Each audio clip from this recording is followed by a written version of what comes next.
வணக்கம் நேயர்களே, விவாத நேரம் நிகழ்ச்சிக்கு உங்களை அன்புடன் வரவேற்கிறோம். இன்று நாம் விவாதிக்கக்கூடிய தலைப்பானது எம்ஜிஆருக்கும் பிரதமர் மோடிக்கும் இடையே பல ஒற்றுமைகள். அண்ணாமலை கொளுத்தி போட்ட தீயால் தகிக்கும் அதிமுக. எம்ஜிஆர் மலை, மோடி மடு. ஜெயக்குமார் கடும் விமர்சனம். அதிமுக வாக்கு வங்கியை ஈர்க்க முயற்சிக்கிறதா பிஜேபி என்ற தலைப்பில் தான் நாம் இன்று விவாதிக்க இருக்கிறோம். பாஜக தமிழக தலைவர் அண்ணாமலை அவர்கள் எம்ஜிஆர் அவர்கள் குறித்தும் மோடி அவர்கள் குறித்தும் கருத்துக்களை தெரிவித்திருந்தார். எம்ஜிஆர் அவர்களும் ஒரு எளிய பின்னணியிலிருந்து வந்தவர், அதே போன்று மோடி அவர்களும் எளிய குடும்ப பின்னணியிலிருந்து வந்தவர் என்று பல ஒற்றுமைகளை அவர் கூறியிருக்கிறார். இருவருமே நேர்மை மற்றும் கடின உழைப்பு காரணமாக, பொதுமக்கள் மீது கொண்ட அன்பு காரணமாக உயர் பதவிகளை அடைந்தவர்கள். அதே போன்று அதிகாரத்தை ஆக்கப்பூர்வமாக பயன்படுத்தியவர்கள். மோடி அவர்களும் இந்தியா முழுவதும் இருக்கக்கூடிய பின்தங்கிய மக்களின் முன்னேற்றத்திற்காக பாடுபடுகிறார். அதே போன்று எம்ஜிஆர் அவர்களும் பின்தங்கிய மக்களின் முன்னேற்றத்திற்காக பாடுபட்டவர் என்று இருவருக்கும் உண்டான பல்வேறு ஒற்றுமைகள் இருக்கிறது என்று அவர் கூறி அவர் எம்ஜிஆர் அவர்களை புகழ்ந்து பேசியிருப்பது இப்பொழுது அதிமுக மத்தியில் மிகப்பெரிய ஒரு சர்ச்சையை ஏற்படுத்தியிருக்கிறது. அதாவது அதிமுகவின் வாக்கு வங்கியை பறிக்க முயற்சிக்கிறதா பிஜேபி என்ற ஒரு கருத்தும் தற்பொழுது நிலவுகிறது. அதே போன்று இன்று ஜெயக்குமார் அவர்களும் இதற்கு தனது கடுமையான விமர்சனத்தை பதிவு செய்திருக்கிறார். மோடி அவர்கள் மடுவை போன்றவர், எம்ஜிஆர் அவர்கள் மலையை போன்றவர், இருவரையும் ஒப்பிடுவதே தவறு என்ற வகையில் அவரும் அதற்கு எதிர்வினை ஆற்றியிருக்கிறார். இது பற்றி நாம் இன்று விவாதிக்க இருக்கிறோம். விவாதத்திற்கு செல்லும் முன் நமது விருந்தினர்களை வரவேற்போம். முதலாவதாக இணையம் வழியாக நம்மோடு இணையும் மூத்த பத்திரிகையாளர் முனைவர் GS மோகன் அவர்களை அரங்கில் நம்மோடு இணையும் பாரதிய ஜனதா தேசிய செயலாளர் சிறுபான்மை பிரிவு வேலூர் இப்ராஹிம் அவர்களை வரவேற்போம். வணக்கம் சார். வாழ்க வளமுடன். அடுத்ததாக நமதுரிமை காக்கும் கட்சி திரு செங்கை பத்மநாபன் அவர்களை வரவேற்போம். வணக்கம். வணக்கம். அதிமுகவின் திரு விஜயகுமார் அவர்களை வரவேற்போம். வணக்கம் சார். என்னுடைய கேள்வியை விஜயகுமார் சார் உங்கள்கிட்ட துவங்குறேன். நமது விருந்தினர் இணையம் வழியாக நம்மோடு இணையும் மூத்த பத்திரிகையாளர் முனைவர் GS மோகன் அவர்களை வரவேற்போம். வணக்கம் சார். வணக்கம். சொல்லுங்கள் விஜயகுமார் சார். இன்றைக்கு ஜெயக்குமார் அவர்களுடைய விமர்சனம், அண்ணாமலை அவர்களுடைய அந்த ஒப்பீடு, இது பற்றி உங்களுடைய முதல் சுற்றுக்கிறது. அதாவது இன்று வந்துட்டு புரட்சித் தலைவர் பொன்மலச்செம்மல் கடையேழு வள்ளலில் 8வது வள்ளலாக வாழ்ந்து மறைந்த எம்ஜிஆர் அவர்களுடைய 37ஆம் ஆண்டு நினைவு நாள். இந்த நினைவு நாளில் அவருடைய புகழை பாரதிய ஜனதா கட்சியினுடைய மாநில தலைவர் பாராட்டியிருக்கிறார். அதுக்கு ரொம்ப மகிழ்ச்சி, ஆனந்தமும் கொள்கிறோம். எல்லாம் சொல்லிட்டு வந்தவர் அவர் கடைசியாக ஒப்பீடு செய்யும்போது மோடியோட பல ஒற்றுமைகள் இருக்குதுன்ற போது இதை எளிதில் கடந்து போய்விட முடியாது. என்னென்னா அவர் கடவுளாகவே வாழ்ந்தார்.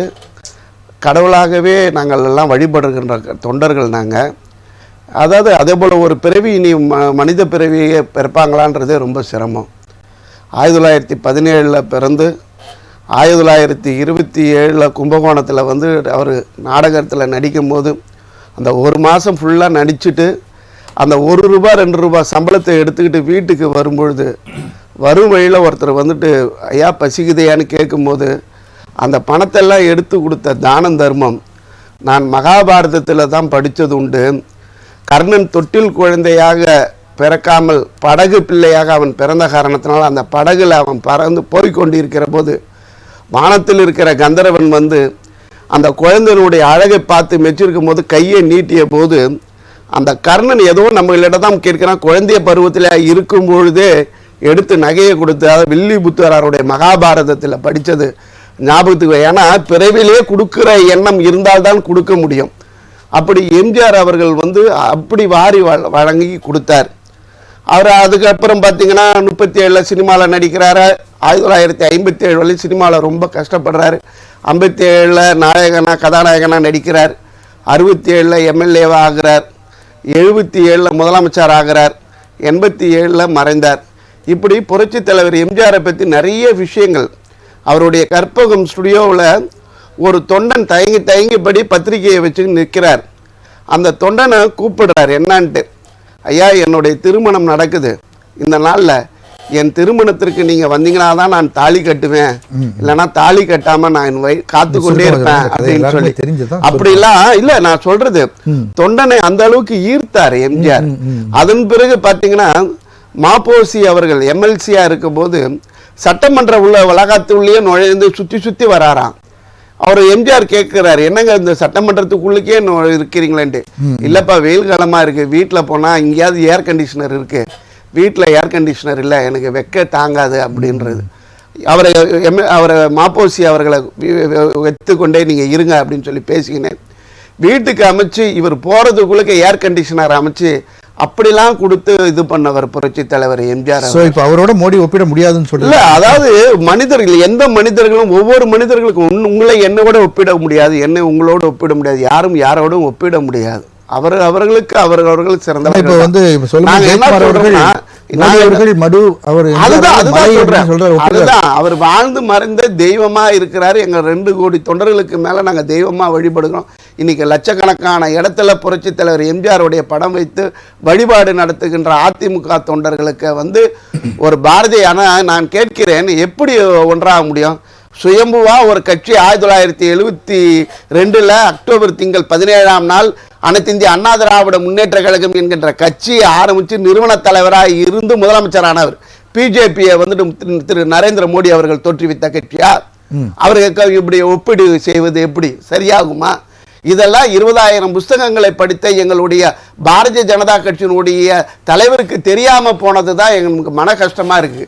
அதாவது வந்து புரட்சி தலைவர் எம்ஜிஆர் அவர்களை வந்து பேசணும்னா நாள் ஃபுல்லா நான் பேசிக்கொண்டே இருப்பேன். ஒரே அவருடைய சாதனைகள், சரித்திர அவர் சாதனையை சொல்லியிருந்தா கூட. இப்போ எதற்காக அவர் அண்ணாமலை அவர்கள் வந்து தொடர்ந்து எம்ஜிஆர் அவர்களை புகழ்ந்து பேசுறது, ஜெயலலிதா அவர்களை புகழ்ந்து பேசுறது, இதெல்லாம் வந்து எதற்காக? உங்க வாக்கு வங்கியை வந்து பறிப்பது. எங்களுடைய வாக்கு வங்கிகளை யாரா இருந்தாலும் அவர் ஈரோடு கிழக்கிலேயே வந்துட்டு திரு அண்ணாமலை அவர்கள் தோற்று போனார். ஈரோடு கிழக்கில் நான் நிற்கிறேன், எனக்கு நீங்கள் ஆதரவு கொடுக்கணும் போது எங்களுக்கு சின்னம் கிடைக்கிது, கிடைக்காம போகுது. அனைத்து இந்திய அண்ணா திராவிட முன்னேற்ற கழகம் தான் நிற்கும். எங்கள் பொதுச் செயலாளர் புரட்சி தமிழர் ஐயா எடப்பாடியார் அவர்கள் நின்றதுக்கு பிறகு வேறு வழி இல்லாமல் அவர்கள் ஆதரவு கொடுத்தார்கள், எல்லாம் பண்ணார்கள்.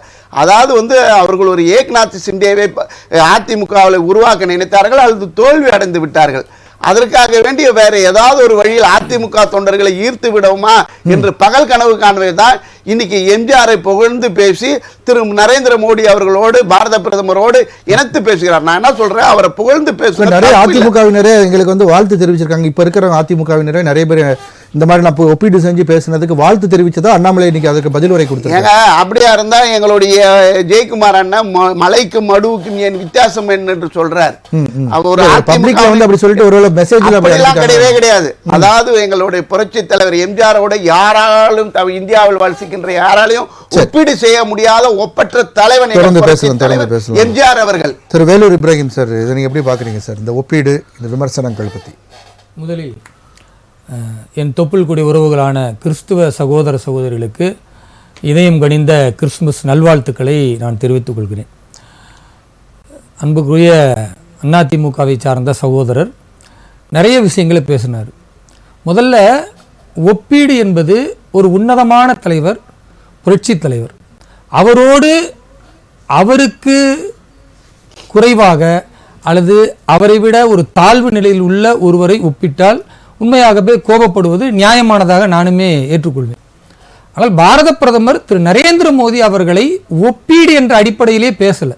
ஏன்னா இவங்க ஒரு அரசியலாக்கும் விதமாக குறுகிய மனப்பான்மையில் தான் ஒப்பீடுன்னு பேசுகிறாங்க. நாங்கள் என்ன சொல்கிறோம்னா, புரட்சி தலைவர் பொன்மனச்செம்மல் டாக்டர் எம்ஜிஆருடைய வழியில் இன்றைய புரட்சி தலைவராக பாரத பிரதமர் திரு நரேந்திர மோடி அவர்கள் மக்களுக்கு மத்தியில் நல்லாட்சி செய்கிறார். உதாரணத்திற்கு புரட்சி தலைவருடைய அற்புதமான செயல் திட்டத்தின் முதல் பகுதியை எதை சொல்லுவோம்னா, அவர் வழங்கிய அன்னதானம். குறிப்பாக சொல்லணும்னா, மாணவர்களுக்கு படிக்கக்கூடிய அவர்களுடைய படிப்பு தடைபடாமல் இருக்க பெருந்தலைவர் காமராஜர் அவர்கள் எப்படி மதிய உணவு திட்டத்தை கொண்டு வந்தாரோ அதை இன்னும் பெரிதுபடுத்தி எல்லா மாணவர்களுக்கும் உணவு கொடுத்து அவர்களை கல்வி பயில்வதற்கு அற்புதமான ஒரு வாய்ப்பை கொடுத்தார். ஏன்? ஏழைகள் பயனடைய வேண்டும், அதன் மூலம் தமிழகம் வளரணும், இவ்வளவுதான் நோக்கம். பாரத பிரதமர் திரு நரேந்திர மோடி அவர்களும் கொரோனா காலகட்டத்தில் எல்லோரும் உணவில்லாமல் தவிக்கும் பொழுது, உணவில்லாமல் இந்த பாரத தாயின் பிள்ளைகள் யாரும் இறந்துவிடக் கூடாது என்பதற்காக பிரதான் மந்திரி கரீப் கல்யாண் அன்ன யோஜனா திட்டத்தின் கீழே 80 கோடி ஏழை மக்களுக்கு அரிசி, பருப்பு, அது இல்லாமல் கோதுமை என்று எல்லோருக்கும் இலவசமாக உணவை கொடுத்து எப்படி சத்துணவு தந்த தத்துவ தலைவனாக புரட்சி தலைவர் இருக்கிறாரோ அந்த புரட்சி தலைவரின் வழியில் திரு நரேந்திர மோடி திகழ்ந்தார் என்பது உலகம் அறியக்கூடிய ஒரு உன்னதமான உண்மை. கொரோனா காலகட்டத்தில் உயிருக்கே அச்சுறுத்தலாக இருந்து ஒவ்வொரு இன்ஜெக்ஷனும் 900 ரூபாய் 1000 ரூபாய் என்று இருக்கும் பொழுது ஏழை மக்களுக்கு அது சாத்தியம் இல்லை என்பதை உணர்ந்து கொண்டு 140 கோடி மக்களுக்கும் இலவசமாக 2 முறை அந்த இன்ஜெக்ஷனை போடுவதற்கான வாய்ப்பை கொடுத்து தடுப்பு ஊசியை போட்டு இன்றைக்கு பாரதத்தை காத்து வைத்திருக்கிறார் என்றால் புரட்சி தலைவரின் வழியில் பாரத பிரதமர் திரு நரேந்திர மோடி இருக்கிறார் என்பது அளப்பரிய ஒரு உண்மை. அது மட்டுமல்ல, புரட்சி தலைவர் எப்படி இலங்கை தமிழர்களுடைய நலனில் அக்கறை காட்டினாரோ அதே போன்று இன்றைக்கு வாழும் புரட்சி தலைவராக இருக்கிற திரு நரேந்திர மோடி அவர்கள் இந்தியாவிலிருந்து யாரும் போகவில்லை என்றாலும் ஒரு பிரதமராக அவர் சென்று யாழ்ப்பாணத்தில் அந்த தமிழர்களோடு பேசியதோடு மட்டுமல்லாமல் 1500க்கும் மேற்பட்ட வீடுகளை கட்டி கொடுத்து தமிழர்களின் குரலாக நரேந்திர மோடி அது மட்டுமல்லாமல் எப்படி பாரத ரத்னாவை வாங்கிய புரட்சி தலைவர் எம்ஜிஆர் அவர்கள் ஊழலற்ற ஒரு மிகச்சிறந்த தலைவராக திகழ்ந்தாரோ இன்றைக்கு பாரதத்தில் ஊழலற்ற ஒரு தலைவன் என்று சொல்ல வேண்டும் என்றால் அது வாழும் புரட்சி தலைவர் திரு நரேந்திர மோடி அவர்களைத்தான் சொல்ல முடியும். அதே போன்று இன்றைக்கு தேசியத்தை அதிமுக என்பது திராவிடத்தை பேசக்கூடிய நேரத்தில் ஒரு சேர பேசுகிறது. அதைத்தான் திரு நரேந்திர மோடி அவர்கள் சொல்கிறார், தேசம் முதன்மையானது, மாநிலங்களின் பண்பாடும் கலாச்சாரம் என்பது பிரிக்க முடியாதது என்று. ஒரு உதாரணத்திற்கு சொல்லணும்னா, அண்ணா என்னுடைய தலைவர், பெருந்தலைவர் காமராஜர் என் வழிகாட்டி என்று புரட்சி தலைவர் எம்ஜிஆர் மோடி அவர்கள் சொல்றது மாநிலத்தோட கலாச்சாரத்தை மதிக்கணும்னு சொன்னாலும் எல்லாம் ஒரே நாடு, ஒரே தேர்தல், ஒரே மொழி, எல்லாமே ஒரே கொண்டு வரும்போது அப்படி எந்த மாநிலத்தோட மலைக்கு மடுவுக்குன்னு ஐயா ஜெயக்குமார் அதிமுக வந்து பேசினார்ல, அவருக்கு நான் பதில் சொல்றேன். அதாவது அண்ணா என் தலைவர், பெருந்தலைவர் காமராஜர் என் வழிகாட்டின்னு சொன்னார். அண்ணாவோட நிற்கல. ஏன்னா புரட்சி தலைவர் அவர்களுக்கு மாநிலம் எவ்வளவு முதன்மையானதோ அதே போன்று தேசியத்தையும் நேசிக்கக்கூடியவர். அதுதான் பாரத பிரதமர் திரு நரேந்திர மோடி இன்றைக்கு நிகழ்த்தி கொண்டிருக்கிறார். அது மட்டுமல்லாம திராவிட முன்னேற்ற கழகத்திற்கு மாற்றாக என்ன பெயர் வேணாலும் வச்சிருக்கலாம், அகில இந்திய அண்ணா திராவிட முன்னேற்ற கழகம் வச்சாங்க. ஏன்னா தேசியத்தை நேசிக்கக்கூடியவராக புரட்சி தலைவர் இருந்தார். இன்றைக்கும் பாரதிய ஜனதா கட்சியில நான் தேசிய செயலாளர் என்று நீங்க சொல்றீங்க. ஆனா பாஜகவுடைய ஒவ்வொரு நிர்வாகிகளும் பேசும் பொழுது எங்களுடைய பேச்சு வழக்கில் அகில பாரத செயலாளர் அப்படிதான் சொல்லுவாங்க. அப்போ அகில இந்திய அண்ணா திமுக அகில பாரத செயலாளர் என்று தேசியத்தை நெருங்கும் கட்சிகளாகத்தான் இருக்கிறது. அப்ப அதை வித்திட்டவர் புரட்சி தலைவர் என்றால் வாழுகிற புரட்சி தலைவராக திரு நரேந்திர மோடி அவர்கள் அடையாளப்படுத்துறார். அதையெல்லாம் ஒன்றே ஒன்று முடிச்சுக்கிறேன். புரட்சி தலைவர் டாக்டர் எம்ஜிஆர் அவர்கள் ஆட்சி கட்டில் அமர்ந்த பிறகு கருணாநிதி அவர்கள் எவ்வளவு முயற்சி செய்து எத்தனை அவதூறுகளை பரப்பினாலும் அவரை ஆட்சி கட்டிலிருந்து இறக்க முடியவில்லை. இறக்கும் வரை புரட்சி தலைவர் ஆட்சி கட்டிலில் இருந்தார். அதே போன்று பாரதத்தின் பிரதமர் வாழுகிற புரட்சி தலைவராக இருக்கிற திரு நரேந்திர மோடி அவர்கள் 3 முறை முதலமைச்சராக இருக்கும் பொழுது யாராலும் தோற்கடிக்கப்பட முடியவில்லை. 3வது முறை பாரத பிரதமராக வந்த பிறகும் யாராலும் தோற்கடிக்க முடியாத மிகச்சிறந்த தலைவராக இருக்கிறார் என்றால் இது மலைக்கும் மடுவுக்குமான என்ற ஒரு முட்டாள்தனமான வாதங்களை தூக்கி எறிந்துவிட்டு 2 மிகச்சிறந்த தலைவர்கள் வாழ்ந்து இறந்து போன நாம் என்றும் மறக்க முடியாத பாரதத்தின் ஒரு மைல்ஸ்டோன், ஒரு அற்புதமான ஒரு உன்னத தலைவர் புரட்சி தலைவர் எப்படியோ அதுபோன்று வாழுகிற தலைவராக அவரின் வழியில் திரு நரேந்திர மோடி இருக்கிறார் என்பது பெருமைப்பட வேண்டிய விஷயம். சரி சார், இப்போ போன முறை கூட்டணியில் அதிமுகவோடு இருக்கும்போது அண்ணா அவர்கள் பற்றி பேசிய பேச்சு தான் பெரிய ஒரு சலசலப்பை ஏற்படுத்திச்சு கூட்டணியிலேயே. அதை சரி செய்வதற்காக இப்போ எம்ஜிஆர் அவர் புகழ்ந்துட்டு இருக்காரா இல்ல அதிமுக அந்த வாக்கு வங்கி பெற முயற்சிக்கிறாரான்ற கேள்வி இருக்கு. எங்களுடைய மாநில தலைவர் அன்பு சகோதரர் திரு அண்ணாமலை அவர்கள் பேரறிஞர் அண்ணா அவர்களை பற்றியோ அம்மையார் ஜெயலலிதா அவர்களை பற்றியோ எந்த கருத்தையும் தன் கருத்தாக பேசவே கிடையாது. ஊடகங்களும் ஒரு சில தலைவர்களும் அவர் மீது சேற்றை வாரி இறைத்தனர். பேச வேண்டிய அவசியம் ஒரு நாளிதழில் கடந்த காலத்தில் பேசப்பட்ட ஒரு செய்தியை குறிப்பிட்டாலும் கூட அம்மையார் ஜெயலலிதா அவர்கள் மீது உள்ள மதிப்பையும் மாண்பையும் வெளிப்படுத்தி இருக்கிறார். இது கடந்த காலத்தில் அவர் பேசியதுல ஒட்டி துண்டு துண்டாக வெட்டி பேசக்கூடியதுதான் இன்றைக்கு பல்வேறு எதிர்க்கட்சிகளுக்கும் அல்லது திரு அண்ணாமலை அவர்களுடைய புகழை குலைப்பதற்கான சில நடவடிக்கைகளை இயங்கினார்கள். ஆனால் எங்களை பொறுத்த வரைக்கும் புரட்சி தலைவரை நாங்கள் மதிக்கிறோம், அம்மையார் ஜெயலலிதா அவர்களை மதிக்கிறோம், அவருடைய தியாகத்தை, அவர்கள் நடத்திய மிகச்சிறப்பான ஆட்சியை நாங்கள் மதிக்கிறோம். இன்றைக்கு வாழுகிற புரட்சி தலைவராக திரு நரேந்திர மோடி அவர்கள் இருக்கிறார். குறிப்பாக சொல்லணும்னா தாய் மீது பாசத்திற்கு புரட்சி தலைவர் தான் அற்புதமான அடையாளம். அவருடைய ஒவ்வொரு திரைப்படமாக இருக்கட்டும் அல்லது தாய்மார்களை கட்டி அரவணைக்கக்கூடிய அந்த அன்பும் பாசமும் எந்த அளவிற்கு உகந்ததோ அதே போன்று தன் தாயின் பிரிவில் கூட கலந்து கொண்ட திரு நரேந்திர மோடி அவர்கள் அதே நாளில் தேசத்திற்கான பணிகளை தொய்வு வைக்கல. குறிப்பா சொல்லணும்னா அவருடைய பிறந்த நாள் கொண்டாட்டத்தின் போது எல்லா தலைவர்களும் உணவளிங்க, என்னை பிறந்த நாளா கொண்டாடாதீங்கன்னு சொல்லுவாங்க. ஆனால் திரு நரேந்திர மோடி சொன்னார், நீங்கள் என்னுடைய பிறந்த நாளை கொண்டாடுவதற்கு பதில் உங்களின் தாயின் பெயரில் ஒரு மரத்தை நட்டு வையுங்கள், அதுதான் உங்கள் தாய்க்கு செய்கிற சேவை, தாய் பூமிக்கு செய்யக்கூடிய சேவை என்று புரட்சி தலைவர் எதை நினைத்தாரோ அதை இன்றைக்கு திரு நரேந்திர மோடி அவர்கள் சாதித்து காட்டக்கூடிய அற்புதமான தலைவர். அதனால் புரட்சி தலைவரின் வழியில் வாழுகிற புரட்சி தலைவராக திரு நரேந்திர மோடி இருக்கிறார், இருப்பார் என்பது திண்ணம். சரி சார், தொடர்ந்து பேசலாம். திரு செங்கை பத்மநாபன் சார், இந்த விஷயத்தை நீங்க சொல்லுங்க, உங்க கருத்தை சொல்லுங்க. நான் போயிட்டு வந்துடுறேன். சொல்லுங்க சார். இல்லை, அப்புறம் இணையத்தில் போயிட்டு நான் உங்ககிட்ட மறுபடியும் நான் வரேன். திரு மோகன் சார், ஒரு அரசியல் விமர்சகராக உங்களுடைய பார்வையில் இந்த இந்த விவகாரத்தை நீங்க எப்படி பாக்குறீங்க? தமிழ்நாட்டிலே 2 திராவிட கட்சிகள், அப்படி இருக்கின்ற 2 திராவிட கட்சிகளுக்கும் வலு சேர்த்தவர் எம்ஜிஆர். திராவிட முன்னேற்ற கழகத்தை இன்றைய தினம் ஆட்சியில் இருக்கிறது என்று சொன்னால் அதற்கு அடிப்படை காரணம் எம்ஜிஆர் தான். எம்ஜிஆர் இருக்கின்ற பொழுது ஒரு முறை அண்ணாவும் எம்ஜிஆரும் பேசுகின்ற பொழுது கூட்டத்திலே, அப்பொழுது எம்ஜிஆருக்கு ஒரு திடீரென்று அவருக்கு சினிமா துறையிலே ஒரு அழைப்பு வருகின்றது. அண்ணா, நான் உங்களுக்கு முன்னாலே பேசிவிட்டு சென்று விடுகின்றேன், நீங்கள் அடுத்ததாக பேசுங்கள் என்று சொன்னார். சரி என்று அண்ணாவும் ஏற்றுக்கொண்டார். அந்த கூட்டத்தில் எம்ஜிஆர் பேசி முடித்ததும் அண்ணா அவர்கள் பேசினார்கள். ஆனால் எம்ஜிஆர் பேசி முடித்ததும் அந்த கூட்டம், மிகப்பெரிய கூட்டம், கலைந்து போய்விட்டது. ஆகவே மிகப்பெரிய மக்களால் போற்றக்கூடியவர் வள்ளல். அவருடைய வள்ளல் தன்மையை எங்கிருந்து கற்றார் என்றால் கலைவாணர் மூலமாக அவர் கற்றார். கலைவாணர் தான் அவருக்கு அந்த கொடை வள்ளல் என்று அவர் பேசுவதற்கு, இன்றைய தினம் பேசுவதற்கு அவர் காரணகர்த்தாவாக இருந்தார். ஆகவே கலைவாணருடைய இடத்திலே கிட்டத்தட்ட 100 ரூபாய்க்கு பணியாற்றியவர் எம்ஜிஆர். அப்போ கலைவாணருடைய அந்த வள்ளல் திறமையை அவரிடம்தான் கற்றார். அப்படி கற்றிருந்த பொழுது தமிழ்நாட்டிலே ஒவ்வொரு சாதாரண மக்களும் பேசுகின்ற அளவுக்கு அவருடைய புகழ் இருக்கிறது என்று சொன்னால் அவருடைய வள்ளல் தன்மை தான். அது மட்டுமல்லாமல் திராவிட முன்னேற்ற கழகத்தை இந்த அளவுக்கு அவர் மேலோங்கி செய்தார் என்றால் அது அவருடைய உழைப்பு தான். இன்றைய தினம் அவர் 2ஆக பிரிந்து அண்ணா திராவிட முன்னேற்ற கழகத்தை துவக்கி வைத்தார். அவர் தான் துவக்கினார். ஆனால் அப்படி துவக்கின்ற பொழுது அந்த அண்ணா திராவிட முன்னேற்ற கழகம் வேறு ஒருவர், ராமலிங்கம் என்ப ஒருவர் துவக்கியிருந்தார். அவருக்கு கூட அவர் மேல் சபை உறுப்பினராக பதவி கொடுத்தார். ஆகவே யாராக இருந்தாலும் நான் அவரை ஒரு முறை சந்திக்கின்றேன். அதாவது எப்பொழுது என்று சொன்னால் ஆவடியிலே அவருக்கு ஒரு மிகப்பெரிய பொதுக்கூட்டம் நடத்தப்பட்டது. அந்த கூட்டத்திற்கு அவர் அழைத்து வர என்னை அனுப்பினார்கள். நான் அவர் வீட்டுக்கு சென்று அவரை பார்க்கின்றேன். அப்பொழுது என்னிடம் என்னுடைய பையிலே 100 ரூபாயை திணிக்கிறார். பிறகு அவர் சொன்னார், நான் ஒரு few minutes டைம் தரங்க, நான் ஷூட்டிங் போயிட்டு மறுபடியும் வரேன்னு சொன்னார். அப்புறம் ஷூட்டிங் முடிச்சுட்டு வர்றார். அப்போ வருகின்ற பொழுது மறுபடியும் என்னுடைய பாக்கெட்ல அவர் 100 ரூபாய் இருக்கு. அப்பொழுது நான் கல்லூரி மாணவன், பியூசி படிக்கின்ற மாணவன்.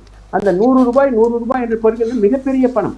அதற்கு பின்னாலே நான் அவர் அழைத்து சென்று ஆவடி கூட்டத்திலே அழைத்து செல்கின்றேன். அழைத்து செல்கின்ற பொழுது கூட்டத்தை முடித்து, அப்பொழுதெல்லாம் நீங்க பார்த்தீங்கன்னா 12 மணி 1 மணி எல்லாம் கூட்டம் நடைபெறும். அந்த கூட்டத்திலே அவர் கலந்து கொண்டு முடித்து இறங்குகின்ற பொழுது எங்கே அந்த தம்பி என்னை கேட்கின்றார். அந்த அளவுக்கு பாச உணர்வு அதிகம். யாராக இருந்தாலும் அவர் இறங்கி காரோடு தம்பி நான் போயிட்டு வரேன்னு சொல்லி மறுபடியும் 100 ரூபாய் திணிக்கிறார். இல்ல, இப்ப எல்லாருமே இப்ப எம்ஜிஆர் அவர்களும் ஜெயலலிதா அவர்களையும் பற்றி பேச ஆரம்பிச்சிருக்காங்கன்ற மாதிரி தான். ஸ்டாலின் அவர்களே அன்னைக்கு பேசும்போது எடப்பாடி அவர்களை பார்த்து கேட்கிறாரு, உங்களுக்கு நீங்க சத்தமா பேசினா ஜெயலலிதான்ற நினைப்பா இல்ல அவர் எம்ஜிஆர் அவர்கள் நினைப்பா அப்படின்ற மாதிரியான விஷயங்கள் பேசும்போது எம்ஜிஆரை தவிர்த்து விட்டு இப்பவும் அரசியல் பண்ண முடியலையான்ற ஒரு கேள்வி இருக்கு. அல்லது ஒரு வாக்கு வங்கியை நீங்க எவ்வளவு முயற்சி பண்ணா ஜெயலலிதா அதை ஒரு அளவுக்கு அச்சீவ் பண்ணிருக்காங்க, இல்லன்னு சொல்ல முடியாது. ஏன்னா அவங்க பலமுறை சிஎம் பொறுப்பேற்றிருக்காங்கன்னா அந்த அம்மா எம்ஜிஆரை வைத்துதான் அவர்களும் சிஎம் வந்தாங்க. அடிப்படை இதுதான். ஆனால் நீங்க எம்ஜிஆர் இல்லாமல் ஏடிஎம்கே இல்ல. இப்ப பாருங்க எவ்வளவு தத்தளிக்கிறாங்க. எம்ஜிஆர் இல்லாமல், ஜெயலலிதா இல்லாமல் அவர்களால் ஆட்சி அமைக்க முடிகிறதா? ஏனென்றால் ஒரு மாஸ் லீடர், கரிஸ்மாட்டிக் லீடர் எம்ஜிஆரும் ஜெயலலிதா அம்மையாரும். ஆகவே அந்த 2 கரிஸ்மாட்டிக் லீடர் இல்லாததனால் ஏடிஎம்கே கொஞ்சம் தோய்ந்த நிலையிலே மற்ற கூட்டணியை சேர்க்காமலே அவர்கள் பணியாற்றும் பொழுது அவர்களுக்கு வாய்ப்பு இருக்கிறது என்றால் வாய்ப்பு குறைவாகத்தான் இருக்கிறது. இன்னும் சொல்ல போனால் எம்ஜிஆர் அவர்கள் ஒரு பெரிய ஒரு மாஸ் தமிழ்நாட்டை பொறுத்தளவு யாரும் தெரியாதவர்களோ அல்லது வறுமையில் யாராக தெரிந்தால் அவர்களுக்கு கொடுக்கின்ற வல்லலாக திகழ்ந்தவர். அப்படி வல்லலை நான் பார்த்ததில்லை. ஆனால் திரு அண்ணாமலை அவர்கள் கம்பேர் பண்றார் மோடியையும் எம்ஜிஆரையும். அப்படி கம்பேர் பண்ணுவது தவறில்லை. மோடி எந்த காலகட்டத்திலும், மோடி அவர்கள் குஜராத்திலே 3 முறை சிஎமாக இருந்தவர், இப்பொழுது 3வது முறையாக பிரைம் மினிஸ்டராக இருக்கின்றார். அப்படி இருக்கின்ற பொழுது அவர் மீது நீங்கள் குறை சொல்ல முடியாது. இஸ் ஆல்சோ நான் கரப்டட் பர்சன் மோடி. அப்படி இந்த நாட்டில் மட்டுமல்லாமல் உலக அளவிலே புகழ்பெற்றவராக மோடி இந்த தினம் திகழ்கின்றார். அவரும் எம்ஜிஆருக்கும் இணை என்று சொன்னால் அது வேறு, இது வேறு. ஏனென்றால் இந்தியா 28 மாநிலமும் 8 யூனியன் டெரிட்டரியும் கடந்து இருக்கிறது. அப்படி இருக்கின்ற போது ஒரு ஸ்டேட்ல தான் எம்ஜிஆர். ஆனால் மோடி அவர்கள் என்டையர் இந்தியாவுடைய தலைவராக இருக்கிறார், உலக அளவிலே பேசப்படுகின்ற தலைவராக இருக்கின்றார். அப்படி இருக்கின்ற பொழுது எம்ஜிஆரையும் அவரையும் கம்பேர் பண்ணுவதிலே தவறில்லை. ஏனென்றால் அப்பழுக்கற்றவர் எம்ஜிஆர், அதே போலதானே மோடியும் பணியாற்றுகின்றார் என்ற நிலைப்பாடிலே அண்ணாமலை பேசியிருக்கலாம். அதை பற்றி நாம் குறை சொல்ல முடியாது. அவர்கள் என்ன நினைக்கின்றார்கள் என்றால் பிஜேபியுடன் ஏடிஎம்கே வர வேண்டும், அப்பொழுதுதான் வலுவான கூட்டணி அமைக்கும் என்று நினைக்கின்றார்கள். அது தவறு இல்லை. ஏனென்று சொன்னால் கடந்த பாராளுமன்ற தேர்தலிலே 16 தொகுதி எழுந்திருக்கின்றார்கள் அவர் கூட்டணியில் இல்லாததனால். இந்த பக்கம் பார்த்தீங்கன்னா வலுவான கூட்டணி இருக்கிறதா இல்லையா? Congress, national party. அதே போல இந்த பக்கம் நேஷனல் பார்ட்டி இல்லாம ஏடிஎம்கே பணியாற்றுவதில் எந்தவித நியாயம் என்று தெரியவில்லை. ஆகவே நேஷனல் பார்ட்டி யார் வந்தாலும் அவர்கள் கூட்டணியில் சேர்க்க வேண்டும். இந்த பக்கத்தில் கூட்டணி நீங்கள் குறை சொல்வதை விட நீங்கள் கூட்டணி சேர்ப்பதற்கு முயற்சி செய்ய வேண்டும். சரி சார், அப்படி செய்தால்தான் நீங்கள் ஆட்சி அமைப்பதற்கான முயற்சியை செய்ய முடியும். கண்டிப்பா தொடர்ந்து பேசலாம் சார். நீங்க இந்த விஷயத்தை எப்படி பாக்குறீங்க சார்? அதாவது அதிமுக இப்போ பிளவுபட்டிருக்கு. இந்த சூழ்நிலையில இருக்கக்கூடிய அவர்களுடைய வாக்குகளையும் எம்ஜிஆர் அவர்களை புகழ்ந்து அதை நம்ம தன் பக்கம் எடுத்துக்கலான்ற எதிர்க்கட்சிகள் முயற்சி செய்கிறதா உங்களுடைய பார்வை? இபிஎஸ்னுடைய தலைமையிலான அதிமுக என்ன பேசணும்னு தெரியாமல் பேசிக்கொண்டிருக்கின்றார்கள். ஒரு தலைவரை பாராட்டுறாங்க சார். அந்த பாராட்டும் போது ஒரு மனநோயாளி கூட அதை மறுக்க மாட்டான். அவங்க பாராட்டுற ஒரு தலைவர், இவங்க தலைவரை அவர் பாராட்டும் போது அது இவங்களுக்கு தானே சிறப்பு. அதை கூட புரிஞ்சிக்காம விநாசகால விபரீத புத்தி. கலைஞரை பற்றி நான் பேசுகிறேன். உதாரணத்துக்கு ஒரு கலைஞரை பாராட்டி பேசினா திமுக ஓட்டு போடாமல் எனக்கு ஓட்டு போட்டுருவாங்க. அவர் கலைஞர் திமுகனுடைய தலைவர். எம்ஜிஆர் என்றது அசைக்க முடியாத தலைவர், அதிமுகவினுடைய நிறுவன தலைவர். அவரை நான் பல்லாயிரக்கணக்கான பேர் பேசினாலும், பல நூற்றுக்கணக்கான கட்சிக்கார் பேசினாலும் தன்னுடைய தலைவர் சார்ந்த வாக்குகள் அந்த கட்சிக்கு தான் வருமே தவிர மாற்று கட்சி எடுத்துட்டு போவோம்னு நினைக்கிறது தவறு. கடந்த காலத்தில் அண்ணாமலை அவர்கள் லண்டனுக்கு போயிட்டு படித்தது வந்ததுனால கொஞ்சம் முதிர்ச்சி வந்ததோ என்று நினைக்க தோன்றுகிறது. கடந்த காலத்தில் நான் விமர்சனம் பண்ணியிருக்கேன். ஒரு சிறந்த ஒரு டிஜிபியாக இருந்திருப்பார். தமிழ்நாட்டுக்கு டிஜிபி போட்டிருந்தா 1 கிராம் போதை கூட இருக்காம ஒடுக்கிற அளவுக்கு ஒரு சிறந்த நிர்வாகி. ஆனால் ஒரு சிறந்த தலைவர் இல்லையோ என்ற ஒரு அச்சம் இருந்தது, ஐயம் இருந்தது. ஏனென்று சொன்னால் கடந்த காலத்தில் தேவையில்லாமல் அதிமுக தலைவி ஜெயலலிதா அவர்களையும் அண்ணா அவர்களையும் விமர்சனம் பண்ணி இவங்க உடைஞ்சு அவங்களுக்கு வாய்ப்பை உருவாக்கி கொடுத்துட்டாங்க. இவங்க சேரக்கூடாத நேரத்தில் சேர்ந்தாங்க, சேர வேண்டிய நேரத்தில் சேராம கடந்த முறை அதிமுகவும் பிஜேபியும் ஒன்றா இருந்திருந்தா 40 சீட்டும் வந்திருக்கும். மைனாரிட்டி பிஜேபின்ற பேர் வந்திருக்காது. இவங்களுக்கும் திமுகவை எதிர்கொள்வதற்கு 2026 சுலபமாக இருந்திருக்கும்.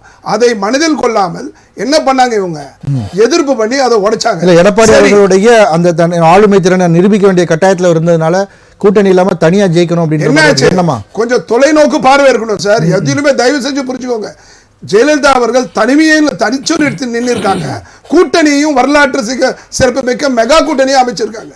இந்த சமயத்தில் உங்களுடைய குற்றச்சாட்டு என்ன அண்ணாமலை மீது? அமெரிக்கா கிறிஸ்து பிறப்பதற்கு முன் கிறிஸ்து பிறப்பதற்கு பின்னர் போல அமெரிக்கா லண்டன் போவதற்கு முன் லண்டனுக்கு போவதற்கு பின்னு ஒரு அண்ணாமலைக்கு ஒரு வாழ்க்கை, அரசியல் வாழ்க்கை இருக்கு. முன்னாடி என்ன பண்ணாரு? ஒரு திட்டினாரு. அப்ப நீங்க கோச்சிக்கிட்டீங்க.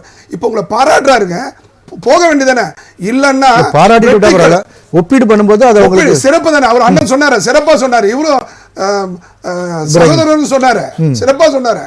ஒப்பிடுவது என்ன போய் ஒரு மிகப்பெரிய ஒரு கோடீஸ்வரன் கிட்ட, மிகப்பெரிய தலைவருடன், மிகப்பெரிய கல்விமானுடன் ஒப்பிட்டா எனக்கு மகிழ்ச்சி தானே.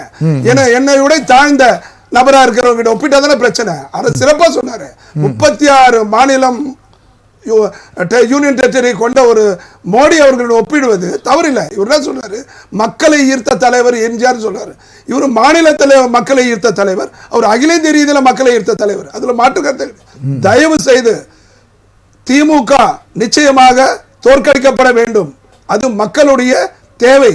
ஏன்னா அந்த அளவுக்கு அனைத்து துறையிலையும் திமுக மண்ணை கவ்வி ஒரே ஒரு ட்ரம்ப் கார்டு. என்ன ட்ரம்ப் கார்டுனா கூட்டணியை இன்டாக்கா வைத்துக் கொண்டு எதிர்ப்பு மோடியை பேசி ஜெயித்து விடலாம் 11வது முறையாக என்று நினைக்கும் அந்த நினைப்பிற்கு சாவுமணி அடிக்க வேண்டும் என்று சொன்னால் இவர்கள் அண்ணாமலை அவர்களுடைய நிலையை புரிந்து கொண்டு தன்னுடைய தலைவரை பாராட்டும் போது அதை மனதில் ஏற்று பிஜேபியும் காங்கிரஸ் பிஜேபியும் அதிமுகவும் தேமுதிகவும் இப்ப அதிமுக அந்த 3 அணிகளும் இணையாதது அது திமுகவுக்கு வந்து ஒரு பெரிய பலமா தானே இருக்கு.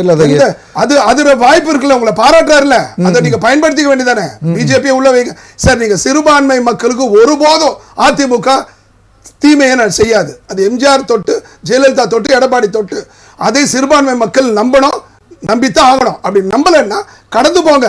கடந்து போய் பிஜேபி ஒரு மதவாத கட்சியா பார்க்காதீங்க. ஒரு 5-10% வாக்கு கொண்ட ஒரு கட்சியா பாருங்க. இப்ப எண்ணிக்கை தான் முக்கியம். நீங்க பாமக பிஜேபி தேமுதிக எண்ணிக்கை வந்துச்சுன்னா நீங்க வெற்றி கொள்ளுவீங்க. வெற்றியில வந்து நாற்காலியில உட்கார்ந்துட்டு எந்த சிறுபான்மை மக்களுக்கு இடாதாருக்கு இட்டுக்காட்டு. அவங்க உங்க மேல் நம்பிக்கை இல்லை. அந்த நம்பிக்கை இல்லாத இஸ்லாமியர்களுக்கு பல நன்மைகளை செய்யுங்க. அப்போ உங்களுக்கு அந்த நன்மை வரும். அந்த கூட்டணி எல்லாம் வச்சிருந்தாங்க, தாராளமா பண்ணலாம். அதை விட்டுட்டு வருகின்ற தலைவர் ஒரு தலைவரை பாராட்டினா அவங்கள விமர்சனம் பண்ற மனநோயாளி கூட பண்ண மாட்டேன். இது என்ன சார் அரசியல் ஒன்றும் புரியல. ஆனா இதே மாதிரி பண்ணிட்டு இருந்தாங்கன்னா வெற்றி கடங்கன்னு ஒன்று உள்ள பூந்துட்டான். அவங்க பூந்தாச்சு மண்ணை கவிடு 3வது 4வது 5வது போற அளவுக்கு அதிமுக மிகப்பெரிய ஆபத்து இருக்கு என்பதை உணரணும். இதை வந்து அவங்கள குறைச்சு மதிப்பிடல. எப்படி குறைச்சு மதிப்பிட முடியும்? ஏறத்தான் 50 ஆண்டு காலம் 100 ஆண்டு காலத்தை நோக்கி போயிட்டு கட்சி, 30 ஆண்டுகளுக்கு மேல் ஆண்ட கட்சி. எடப்பாடி அவர்களை ஒரு குறையும் காமராஜருக்கு அடுத்தபடியா பல முதலமைச்சர்கள் இருந்தாலும் எடப்பாடி அவர்களை அவருடன் ஒப்பிடும் அளவிற்கு வந்த ஒரு தலைவர் என்பதை யாராலும் மறுக்க முடியாது. அப்பேற்பட்ட தலைவரை மீண்டும் அதிகாரத்தில் கொண்டு வர வேண்டும். அதற்கு ஒரே காரணம் திமுக தோற்கடிக்கப்பட வேண்டும். எங்க பார்த்தாலும் கொலை, எங்க பார்த்தாலும் கொலை. முதல்ல ஒரு கொலை நடக்கும் 2 நிமிஷம் சார். எங்க கொலை நடந்துட்டு இருக்கு. கேட்டா அவர் மனைவி குடும்ப பிரச்சனை, சொத்து பிரச்சனை, ரவுடி பிரச்சனை. இப்ப போதையில 5 பேரை கொண்டு இருக்கான். அது என்ன குடும்ப பிரச்சனை? எங்க பார்த்தாலும் செம்பரபாக்க ஏரியை திறந்து விட்ட ஒரு அனுபவம் இருக்கு. தாமிரபரணி சாத்தனூர் அணையை திறந்து விட்டு தென்பெண்ணை அடி வந்து 3 மாவட்டமே அடிச்சு விட இல்லை. விவசாயம் அடிச்சு விட இல்லை. 1 2 எங்க பார்த்தாலும் கூரை விழுது. இப்போ ஒவ்வொருக்கும் ஒவ்வொரு பிராண்ட் இருக்கும். அந்த மாதிரி திமுகவுக்கு கூரை விழும் ஆட்சின்ற அளவுக்கு வந்துட்டு இருக்கு. மின்சாரம் முதல்ல என்ன சொல்லுவாங்க, கடந்த மின்சாரம் இல்லாத ஆட்சின்னா திமுகன்னு சொல்லுவாங்க. இப்போ கூரையில ரேஷன் கடையில விழுது, பள்ளிக்கூடத்துல விழுது, அரசு அதிகாரத்துல ஒரு ஆணை போடலாம். கூரையை தயவு செய்து பார்த்து அதை காப்பாத்து போட்டா சரியாயிடும். அறநொடி சார், அறநொடி அது வந்து முடிஞ்சா. இப்ப பார்த்து எங்க அது உயிர் போனாதான் இவங்க கண்ணுக்கு வரும். உடனே இவங்க நிவாரணம் கொடுத்து அது சரி கட்டிலாம் நினைக்கிற ஒரு நிர்வாக சீர்கேடு கொண்ட ஒரு திமுக தமிழகத்தில் அகற்றப்பட வேண்டும் என்று சொன்னால் அதிமுக தனி பலம் பத்தாது. பிஜேபியை மதவாதி கட்சியா பார்க்காதீங்க. மகாராஷ்டிரால இவரு இருக்க சிவசேனா அவங்களோட கூட்டணி வச்சிருக்காங்கல்ல திமுக. அவர்கள் மதவாதம் இல்லையா? இவரு மகாராஷ்டிரால இவரு பால் தாக்கரே அவர் வந்து அவருடைய பத்திரிகையில பாபர் மசூதி இடிப்பை வந்து ஆதரிச்சு கருத்து போட்டாரு. உடனே சமாஜ்வாடி கட்சி வெளியில போயிட்டான். ஏன்னா அவங்க அது அப்ப திமுக என்ன பண்ணுச்சு? அதே மாதிரி இவங்களும் ஆதரவு விலக்கி இருக்கணும்ல. இந்தியா கூட்டணி சொல்றீங்க, இந்திய நொண்டி கூட்டணி இதை சொல்றாங்க. அதனால தயவு செய்து இவர்கள் நிலை உணர்ந்து செயல்படணும். Okay sir. விஜயகுமார் சார், அதாவது இப்போ திமுக வந்து இன்னைக்கு முதலமைச்சர் அவர்கள் பேசும்போதே தெரியும் 200 இடங்களுக்கு மேல நமக்கு பெற்று வெற்றி பெறணும் அப்படின்ற ஒரு இலக்கோடு அவங்க பயணத்தை ஸ்டார்ட் பண்ணிட்டாங்க. ஆனா அதிமுக பொறுத்த வரைக்கும் எல்லாருமே பேசின மாதிரி இந்த கூட்டணிகள்ல ஒரு சரியான கணக்குகள் இன்னும் அமையல. இது எப்படி நீங்க வந்து இந்த 2020 எதிர்கொள்வீங்கன்ற ஒரு கேள்வி இருக்கு இல்லையா? அதாவது வந்து பாராளுமன்ற தேர்தலும் போது கூட பிஜேபி வந்து 400 இடங்களை கைப்பற்றுவோம்னாங்க. அதுக்கப்புறம் தனி மெஜாரிட்டி இல்லாமல் ஆட்சிக்கு அமைச்சாங்க.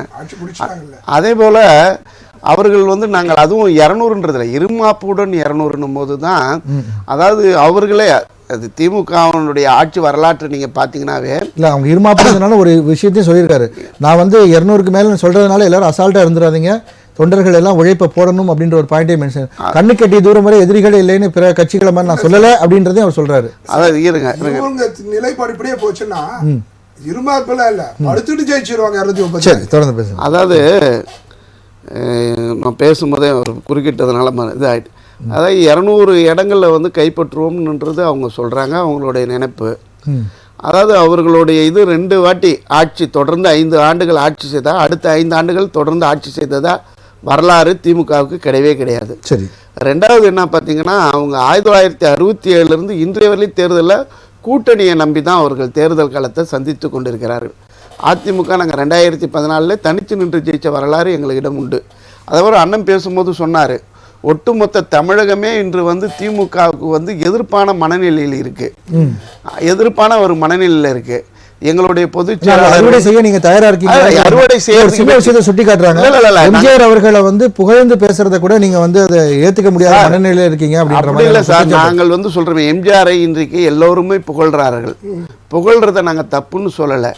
யாருடையும் யாரும் ஒப்பிட்டு ஊமை கூடுற அளவுக்கு கூடாது. அவர் வாழ்ந்து மறைந்துட்டார். எப்பவுமே வந்துட்டு இப்போ நான் கேட்கிறேன் ஒரே ஒரு கேள்வி, மோடி அவர்களை வந்து நபிகள் நாயகத்தோட ஒப்பிட்டு பேச முடியுமா? மோடி அவர்களை வந்துட்டு இயேசுநாதரோடு ஒப்பிட்டு பேச முடியுமா? அவங்க எல்லாம் வாழ்த்துவாங்க, உங்களை வரவேற்பாங்க. அதாவது வந்து நீங்க பாராட்டினதோடு நாங்கள் மகிழ்ச்சி நாங்கள் ஏத்துக்கிறோம். நீங்கள் எம்ஜிஆரோடு ஒப்பீடு செய்கின்ற போதுதான் அதில் உங்களுடைய உள்ள அரசியல் நாங்கள் எதிர்க்கின்றோம்.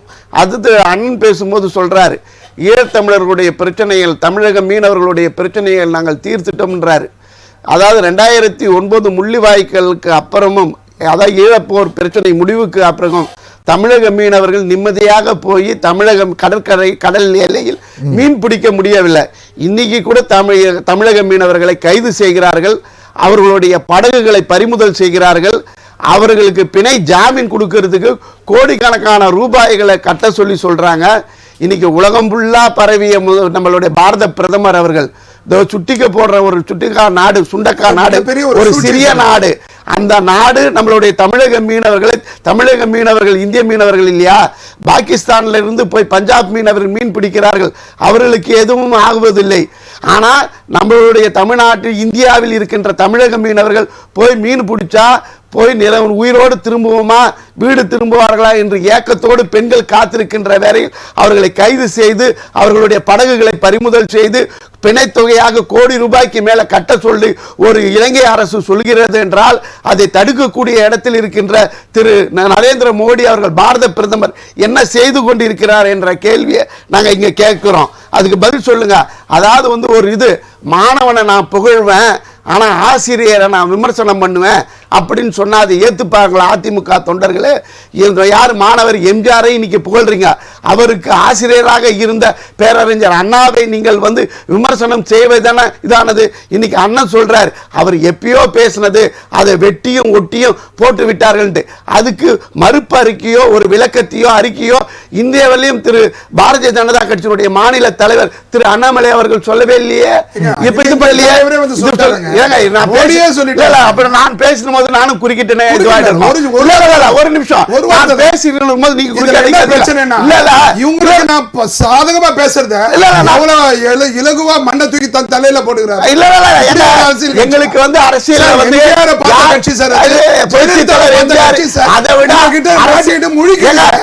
எங்க கிட்ட மாட்டின்னு முழிக்கல.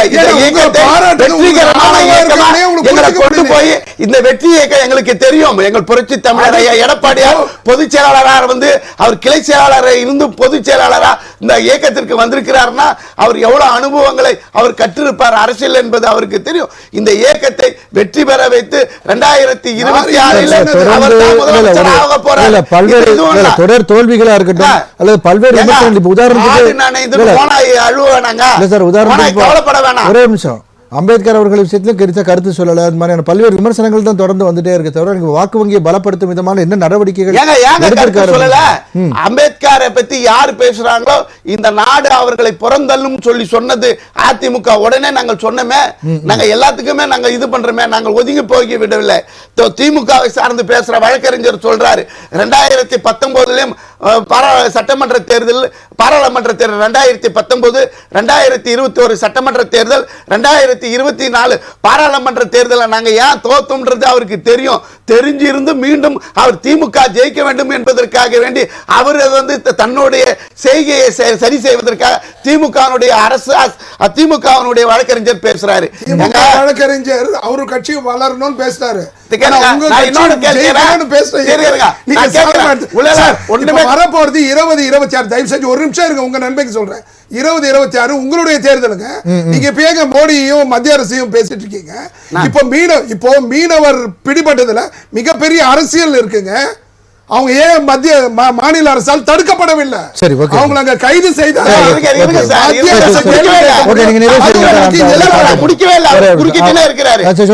சொல்றாரு பாரத பிரதமர் வந்து உலகம் முழுக்க பேசக்கூடிய தலைவர் அப்படின்னு சொல்றாரு. உலகம் முழுவதுக்கும் பேரார். நம்மள பத்திரிகை எல்லாம் படிக்கிறோம். ரஷ்யா உக்ரைன் போரை கூட நிறுத்தக்கூடிய வல்லமை படைத்தவர். நம்மளுடைய மாநிலத்தில் மணிப்பூர் பத்தி எரியுது, அதை அணைக்க முயற்சிக்க செய்யவில்லை. அந்த மாநிலத்துக்கு உள்ளே இன்றைய வரையிலும் பாரத பிரதமர் போகவில்லை. 1000 விமர்சனங்கள் அவர் மீது இருக்கிறது. அப்படி விமர்சனமே இல்லாத புரட்சி தமிழர் கடையேழு வள்ளல்கள் 8வது வள்ளலாக வாழ்கின்ற கர்ணனாகவே வாழ்ந்து மறைந்த எங்க எம்ஜிஆரோடு ஒப்பிட்டு பேசுறதுக்கு தான் நாங்கள் விமர்சனம் பண்றவர்கள். அவரை புகழ்ந்து பேசுங்க, யார் வேணாலும் புகழ்ந்து பேசுங்க. ஆனா அவரை வந்து புரட்சி தமிழர், நீங்க புரட்சி தலைவரை யாரோட ஒப்பீடு செய்ய முடியாத ஒரு தலைவர். அவரை வந்துட்டு நீங்க மோடியோடு ஒப்பிடுவது தவறு என்றதுதான் நாங்க குற்றம் சாட்டுகிறோம். அதற்கு தான் விமர்சனம் செய்கிறோம். வேற எதுவும் இல்ல. எங்களுக்கு அதிமுக நாங்களாம் வெல்றதுக்கு தான் ஒழிச்சு கொண்டிருக்கிறோம், களத்துல இருக்கிறோம். எல்லாரும் 1000 கருத்துக்கள் போற இதுல சொல்லிட்டு போவாங்க. எப்படி எங்களுடைய மக்கள் விரும்புகிற ஒரு கூட்டணியை எங்கள் புரட்சி தமிழர் ஐயா எடப்பாடியார் அவர்கள் எதிர்ப்பார்கள். சிறுபான்மை மக்களுடைய நம்பிக்கை பெற்ற ஒரு இயக்கம்னா அதிமுக. அதனாலதான் எங்களுடைய 16 பொதுக்குழுல நீண்ட காலம் சிறைவாசம் இருக்கின்ற சிறைவாசிகள், முஸ்லிம் சிறைவாசிகளை விடுதலை செய்ய வேண்டும் என்கின்ற ஒரு தீர்மானத்தை நாங்கள் வடிவமைச்சிருக்கிறோம். இப்படி எல்லா மக்களுடைய நம்பிக்கை பெற்ற இயக்கம் அதிமுக. எல்லா இயக்கத்துக்கும் வெற்றி தோல்வி எல்லாமே சகஜம். அதாவது வந்து 10 ஆண்டுகள் முதலமைச்சர் நாற்காலில திமுக கூட தான் வரல. அதுக்காக வேண்டி திமுக வந்து இதுவாகி விட்டதா? வருகின்ற தேர்தலில் அதிமுக மகத்தான வெற்றியை பெறும். ஒரே ஒரு நொடிதான். விஜயகுமார் அவர்கள் சீக்கிரமே திமுக போடுறதுக்கு சிந்தனை இருக்கு போல இருக்கு. ஏன் சொல்றேன்னா, இவர்களுடைய நன்மையை பத்தி பேசாம எங்களுடைய வாழ்நாள் எதிரியே எங்களுக்கு எதிரான கட்சியை திமுக தான். எங்களுடைய இன்னைக்கு என்ன தலைப்பு நோக்கி தான் நாங்கள் எங்க எம்ஜிஆரோட இதே தெய்வத்தோட வந்துட்டு போற இடத்துல எல்லாம் பேசினாரு. 2024 தேர்தலுக்கு முன்னாடி எங்க போன யாதும் ஊரே யாவரும் கேளு தமிழ் இலக்கியத்தை பற்றி வாரி வழங்கின இன்றைய மோடி அவர்கள் 2024 தேர்தலுக்கு பிறகு தமிழ் இலக்கியத்தை பற்றி எங்கேயாவது ஏதாவது ஒரு நாட்டில் பேசியிருக்கிறாரா? சொல்லுங்க. தொடர்ந்து பேசலாம் சார். பல்வேறு குற்றச்சாட்டுகள் வச்சிருக்கீங்க, சார்ட்ட கேட்கலாம் சார். ஒப்பீடு செய்வது எப்படி பார்த்தாலும் தவறு தான் அப்படின்றது அவங்க தொடர்ந்து அவர் நிலைப்பாடாக இருக்கு. டாக்டர் பாபா சாஹேப் அம்பேத்கர் அவர்கள் எப்படி பட்டியல் சமூகத்திற்கு மட்டும் சொந்தமானவர் இல்லையோ, ஐயா தேவர் திருமகனார் அவர்கள் எப்படி முக்குளத்தோர் சமுதாயத்திற்கு மட்டும் சொந்தமானவர் இல்லையோ, முண்டாசு கவிஞன் சுப்பிரமணிய பாரதி எப்படி பிராமண சமூகத்துக்கு மட்டும் சொந்தமானவன் இல்லையோ, அது மாதிரி தான் புரட்சித் தலைவர் டாக்டர் எம்ஜிஆர் அவர்கள் அதிமுகவுக்கு மட்டும் சொந்தமானவர் இல்லை என்பதை அதிமுகவில் ஒரு சில தலைவர்கள் புரிந்து கொள்ளணும். பெரும்பாலான தலைவர்கள் அந்த புரிந்து கொண்டவர்களுக்கு மெசேஜ் பண்ணிருப்பாங்க. ஒரு சில தலைவர்கள் இப்படி புரியாமல் பேசினால் அவர்கள் புரிந்து கொள்ளணும் என்பதுதான் எங்களுடைய பணிவான கருத்து. ஏனென்றால் பேசிக்கொண்டிருக்கும் பொழுது இவர் சொன்னாரே, நீங்க ஒப்பீடு செய்கிறீங்கன்னு. நான் என்னுடைய ஆரம்ப பேச்சிலிருந்து சொல்றேன், வாழுகின்ற புரட்சி தலைவராக புரட்சி தலைவரின் வழியில் திரு நரேந்திர மோடி அவர்கள் தமிழகத்தின் எண்ணற்ற கனவுகளை இன்றைக்கு நினைவாக்கி கொண்டிருக்கிறார் அப்படின்னு தான் சொல்றேன். ஆனால் அதை புரிந்து கொள்ளாமல் திரும்ப என்ன சொல்றாருன்னா, நீங்க புரட்சி தலைவரோட மோடியை ஒப்பிடுகிறீர்களே, நபிகள் நாயகத்தோடு ஒப்பிடுவீர்களா அப்படின்ற ஒரு சர்ச்சைக்குரிய கேள்வி கேட்கிறாரு. நபிகள் நாயகத்தோடும் நாங்கள் ஒப்பிடல, நபிகள் நாயகத்தின் வழியில் நரேந்திர மோடி நல்லாட்சி செய்கிறார் என்பதை இஸ்லாமியர்கள் ஏற்றுக்கொள்கிறார்கள். ஏனென்றால் நபிகள் நாயகம் அவர்கள் எப்படி தான் இறக்கும் பொழுது தன்னுடைய சொத்தில் 1 ரூபாய் கூட தன்னுடைய குடும்பத்திற்கு கிடையாது, அது தேசத்திற்கானது என்று அர்ப்பணித்தார்களோ, உண்மை நேர்மை எளிமை என்பதை தன்னுடைய ஆட்சியின் அடையாளமாக வைத்தார்களோ, நபிகள் நாயகத்தின் வழியில் திரு நரேந்திர மோடி அவர்கள் அப்படிப்பட்ட சிறந்த நல்லாட்சியை செய்து கொண்டிருக்கிறார் என்றால் அது நபிகள் நாயகத்தை கொண்டாடுகிறோம் போற்றுகிறோம் என்று எடுத்துக்கொள்ள வேண்டுமே தவிர நபிகள் நாயகத்தை இழிவுபடுத்துகிறோம் என்று எந்த இஸ்லாமியரும் எடுத்துக்கொள்ள மாட்டார். அப்படித்தான் புரட்சித் தலைவரை நாங்கள் போற்றக்கூடிய வகையில் அவருடைய நினைவு நாளில் இன்றைக்கு எங்களுடைய மாநில தலைவர் திரு அண்ணாமலை அவர்கள் பேசியதை புரிதல் இல்லாமல் குறுகிய மனப்பான்மையோடு நீங்கள் எடுத்துக்கொள்வது எங்களுக்கு வேதனை அளிக்கிறதே தவிர உங்கள் மீது வெறுப்புணர்வு எங்களுக்கு இல்லை என்பது சொல்றேன். அதே மாதிரி புரட்சி தலைவர் எப்படி ஒரு ஏழை குடும்பத்திலிருந்து வந்தாரோ, எப்படி இந்த நாட்டை ஆளும் பொழுது அந்த மக்களின் வழியை உணர்ந்தாரோ, அதே போன்றுதான் திரு நரேந்திர மோடி அவர்களும் ஒரு ஏழை குடும்பத்திலிருந்து தேநீர் விற்கக்கூடிய ஒரு நபராக இருந்துதான் இன்றைக்கு தேசத்தை ஆளுகிறார் என்றால், அதனாலதான் அவர் எல்லா திட்டங்களும் கரீபோங் கா சர்க்கார், இது ஏழைகளுக்கான அரசு என்று சொல்கிறார். அப்போ புரட்சி தலைவர் வழியில திரு நரேந்திர மோடி அவர்கள் இருக்கிறார். ஒரு கரிஷ்மா லீடருங்க. புரட்சி தலைவர் வந்து அப்படி நின்றாவே மக்களால் ஈர்க்கப்படுவார். வெற்றிக்கான முதல் அடையாளமே அவ்வளவுதான். அதனாலதான் அவர் உறங்கிக் கொண்டிருந்தாலும் அமெரிக்காவில் இருக்கும் பொழுது தமிழகத்தில் வெற்றி பெறுகிறார். திரு நரேந்திர மோடி அவர்கள் இன்றைக்கு பாரதம் மட்டுமல்ல உலகின் கரிஷ்மா லீடர் என்று உலகின் புள்ளி விவரங்கள் சொல்கிறது. உலகின் ஒட்டுமொத்த மக்களின் 70% மக்கள் ஏற்கும் தலைவனாக திரு நரேந்திர மோடி இருக்கிறார் என்றால், அவரை திரு புரட்சி தலைவர் அவருடைய வழியில் இருக்கிறார் என்று சொல்லுவதில் என்ன அதிமுகவிற்கு சஞ்சலம்? அதே மாதிரி ஒரே ஒரு விஷயத்தை நான் சொல்றேன். புரட்சி தலைவர் அவர்கள் தங்களை யார் எதிர்க்கிறார்களோ, புரட்சி தலைவரை யார் விமர்சனம் செய்கிறார்களோ, அவர்களுக்கு வார்த்தைக்கு வார்த்தை பதில் சொல்ல மாட்டார். தன்னுடைய சிரிப்பால், தன்னுடைய செயலால் பதில் சொல்வார். அதே போன்றுதான் புரட்சி தலைவரின் வழியில இன்றைக்கு வாழும் திரு நரேந்திர மோடி அவர்கள் மிகச்சிறப்பாக தங்களை எதிர்க்கக்கூடியவர்களுக்கு புன்னகையால், தன் செயலால் பதில் கொடுத்து அற்புதமான தலைவராக இருக்கிறார் என்றால், போற்றக்கூடிய ஒரு மிகச்சிறந்த தலைவனை அதிமுக போற்றாவிட்டாலும் தூற்றக்கூடாது. திரு ஜெயக்குமார் அவர்கள் தேவையில்லாமல் பாரதிய ஜனதா கட்சியையும் திரு நரேந்திர மோடி அவர்களையும் மதவாதத்தின் தலைவர் என்று சொன்னால் அது கண்டிக்கத்தக்கது. சப்கா சாத் சப்கா விகாஸ், எல்லோரையும் அரவணைத்து எல்லோருக்குமான ஒரு பிரதமராக பாரத தாயின் பிள்ளைகள் 140 கோடி மக்கள், அந்த மக்களின் சேவகன் நான் என்று சொல்கிற புரட்சி தலைவரின் வழியில் வந்த திரு நரேந்திர மோடி அவர்கள் தான் இந்த தேசத்தின் சிறந்த தலைவர். அதிமுகவினுடைய அத்தனை பேர்களுக்கும் அவர்தான் ஒரு மிகச்சிறந்த வழிகாட்டி என்பதை நான் பேசலாம் சார். இருந்தாலுமே விஜயகுமார் சார், வேலூர் இப்ராஹிம் சார் 2 பேரும் பேசும்பொழுதுமே ஒரு மதம் சார்ந்த ஒரு விஷயத்துல அவங்க மக்கள் அதிகமா நம்பக்கூடியவர்களோட ஒரு மனிதர்களை ஒப்பிட்டு பேசுறது எந்த அளவுக்கு அது சரியா இருக்குமா? கிடையாது. அவர்களுடைய நல்ல காரியங்களை வந்து நம்ம பேசும்போது யார் செய்தாலும் அது வந்து பலரோட வேண்டும் என்பதே எங்களுடைய சிலருக்கு மனம் புண்படும் விதமாக இருக்கும். அந்த மாதிரி ஒப்பீடுகளை வந்து தவிர்க்கிறது நல்லதுன்னு நான் நினைக்கிறேன்.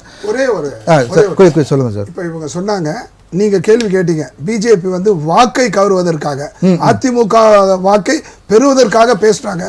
தயவு செஞ்சு பிஜேபி சகோதரருக்கு நான் சொல்வது, அதை போன்ற ஏதாவது சூழ்ச்சி செய்ய நினைத்தால் மண்ணை பிஜேபி வாரி கொட்டி கொள்ள வேண்டியது முக்கியமான செய்தி.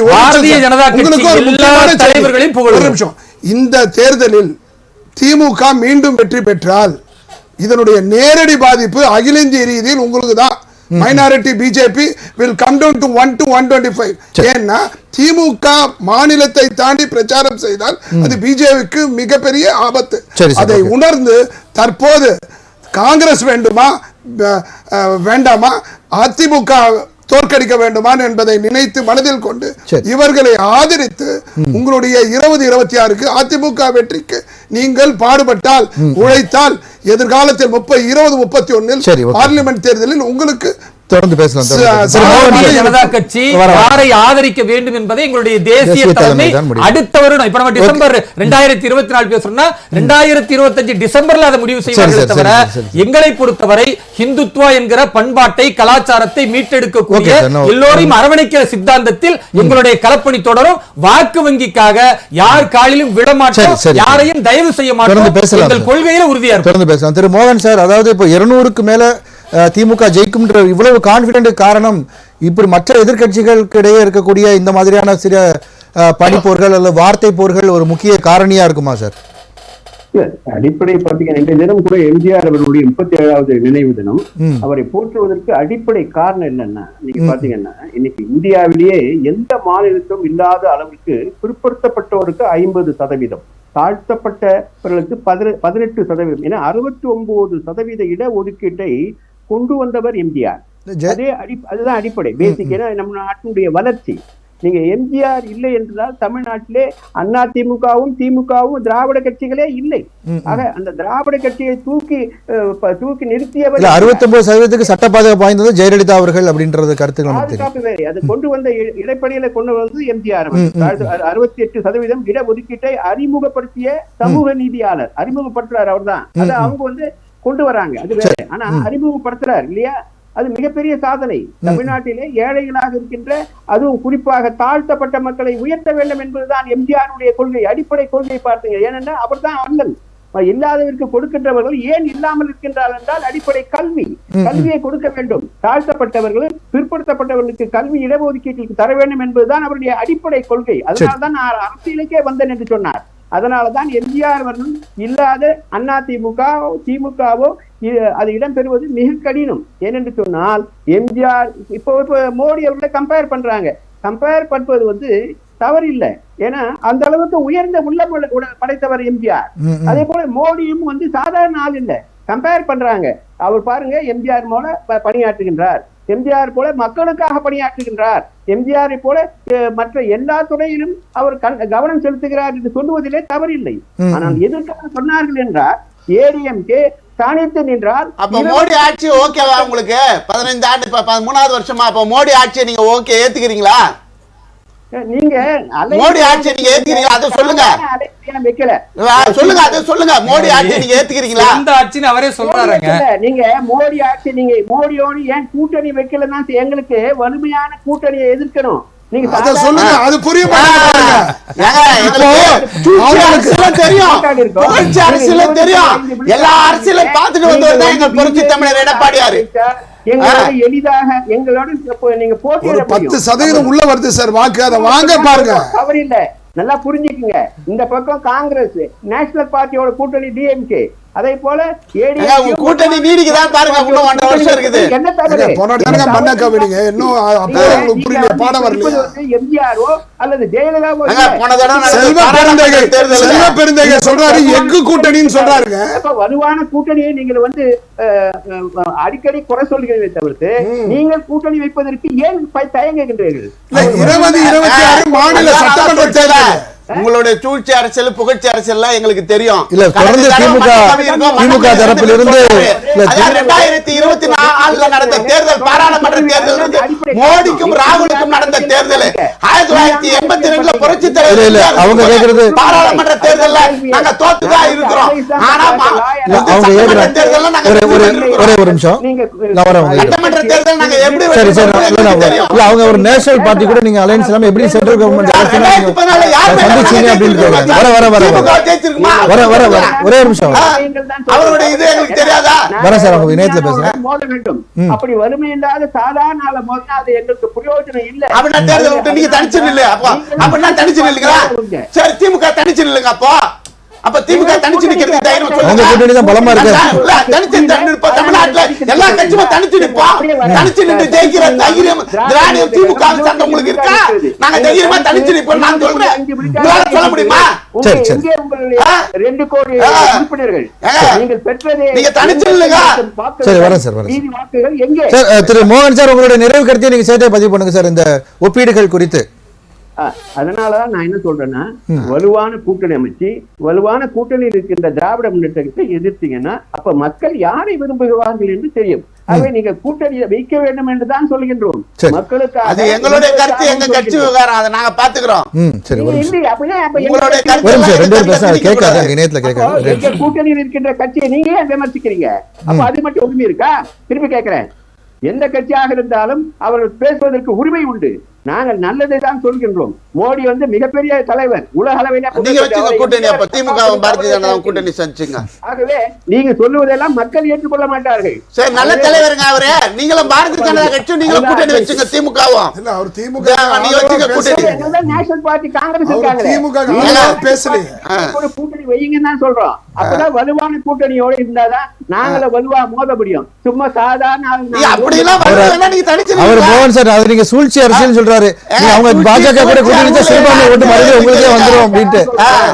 தமிழ்நாட்டுல மிகப்பெரிய எதிர்ப்பால திமுக மேல இருக்கு. சரி, அதை அறுவடை செய்யணும். சரி, ஓகே, நன்றி. வெற்றிக்காக தான் அறுவடை செஞ்சு போகிறதா? நன்றி மோகன் சார். வாய்ப்பே இல்லை என்பதற்காக நன்றி மோகன் சார். நன்றி சார். நன்றி திரு செங்கை பத்மநாபன் சார். உங்களுடைய நிறைவு கருத்தை நீங்க சேர்த்தே பதிவு சொல்லிடுறேன். அதிமுக இந்த சமயம் அவங்களுடைய நிலை புரியாமல் நடந்து கொண்டால் எதிர்காலத்தில் மிக மோசமான விளைவுகளை அதிமுக சந்திக்க நேரிடும். அதிமுக மேல அக்கறை கொண்ட ஒரு நபர் சொல்றேன், தாய் உள்ள மோட சொல்றேன், என்னையே பகிர்ச்சிட்டு பேசாதீங்க. ஒண்ணு அப்படி இல்லை, அதிமுகவுக்கு மிகப்பெரிய எதிர்ப்பு இருக்கு. அந்த எதிர்ப்பை நீங்க கேட்டது போல அறுவடை அதிமுக செய்ய போகிறதா, வெற்றி கழகம் செய்ய போகிறதா, அந்த மிகப்பெரிய கேள்வி. பாஜக வந்து எப்படி சார், அவங்க மத்தியில் ஆட்சி தான் கண்டி, மாநில ஆட்சின்றதுல திருப்பி மீண்டும் 20 அந்த கடந்த பாராளுமன்ற நாடாளுமன்ற ஆரம்பிச்ச வெற்றி கழகத்தை விட பாஜக பின்னடைவுல தான் இருக்கும் தான் உங்களுடைய. பாஜக தமிழ்நாட்டை பொறுத்த வரைக்கும் சீண்டியா இல்ல sir, they are national party. Congress எப்படி நேஷனல் பார்ட்டியோ பிஜேபி நேஷனல் பார்ட்டி. பிஜேபி மாநில அளவுக்கு அந்த அளவுல தன்னை தானே பெரிய அளவுல நினைச்சுக்கிட்டு மண்ணை வாரி தலையில் கொட்டிக்க கூடாது என்பது அவங்க தலைவருக்கு தெரியும். அதனாலதான் கடந்த தேர்தலையே மோடி அவர்கள் எம்ஜிஆரையும் ஜெயலலிதா அண்ணாவையும் உயர்த்தி பேசினாரு.